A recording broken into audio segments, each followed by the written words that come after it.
एकूण वातावरणावरनं तुम्हाला जो काय अर्थ काढायचा तो काढा,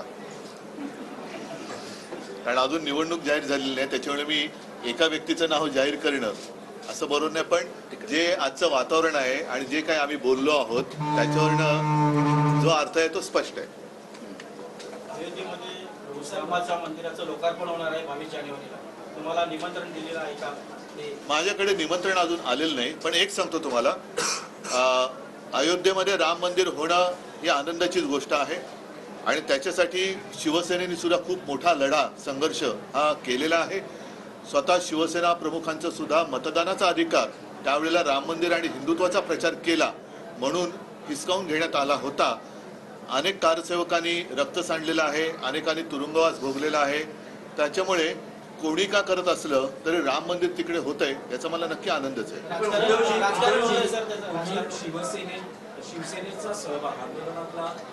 आणि एक गोष्ट सांगतो तुम्हाला की ज्या वेळेला सर्वोच्च न्यायालयाने तिकडे मंदिर व्हायला हवं हा निर्णय दिला, साहजिकच आहे आमची इच्छा अशी होती, कारण ही केस खूप वर्ष लटकली होती, आमची प्रामाणिकपणाने इच्छा अशी होती, आम्ही तेव्हा भारतीय जनता पक्षासोबत होतो आणि आम्हाला असं वाटलं होतं की भारतीय जनता पक्षाचं म्हणजे आपलं युतीचं सरकार केंद्रात आल्यानंतर खास कायदा बनवून राम मंदिर करण्यात येईल.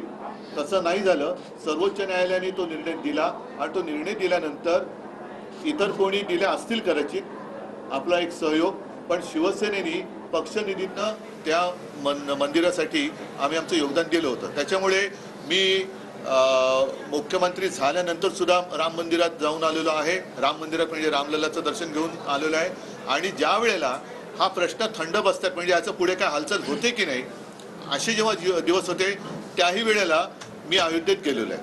त्याच्यामुळे अयोध्येत मी कधीही जाईन, कधी राम मंदिराचं रामलल्लाचं दर्शन घेईन. तूर्त मला एवढंच वाटतं की ह्याची एक पॉलिटिकल इव्हेंट होऊ नये हीच माझी अपेक्षा आहे. बाकी आम्हाला सगळ्यांना आनंद झालेलाच आहे आणि तो प्रत्येक हिंदूंना आणि रामप्रेमींना होणं स्वाभाविक आहे.